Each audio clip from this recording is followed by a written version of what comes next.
പറ്റുന്നുണ്ടെന്ന് ഞാൻ വിശ്വസിക്കുന്നുണ്ട്. പഠിച്ചു വരുന്ന കുട്ടികളോട് എനിക്ക് പറയാനുള്ളത്, നിങ്ങളാരും ലഹരി ഉപയോഗിക്കാതിരിക്കുക. ലഹരി വിമുക്തമായ ഭാരതം ഞാൻ സ്വപ്നം കണ്ടത്. എന്തായാലും ലഹരി ഉപയോഗിച്ച് കഴിഞ്ഞാൽ നമ്മുടെ ശബ്ദത്തിനുണ്ടാകുന്ന മാറ്റങ്ങൾ എന്ന് പറയുന്നത്, നമ്മൾ ലഹരി ഉപയോഗിച്ച് കഴിഞ്ഞാൽ പല പ്രശ്നങ്ങളാണ്. ഞാൻ പറഞ്ഞ പ്രശ്നമല്ല. ഇപ്പൊ ഈ ഷൈലോഞ്ഞാത്ത ഒരു വേദിയിൽ വന്നാൽ, ഷൈലോഞ്ഞാത്ത വേദിയിൽ വന്നു കഴിഞ്ഞാൽ ഷൈലോഞ്ഞാക്കളെ ആരും ചോദിക്കില്ല പുതിയ സിനിമ ചോദിക്കില്ല.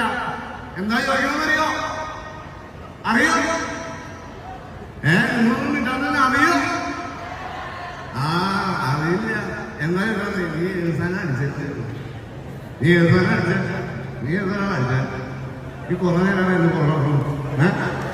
ഈ വനിതാവേദിയിലേക്ക് നിൽക്കാൻ പറ്റില്ല, ഇവിടെ നിൽക്കാൻ പറ്റില്ല എന്ന് പറഞ്ഞത് പരിപാടിയാണ് മോനെ. എന്തായാലും ഒരുപാട് സന്തോഷം.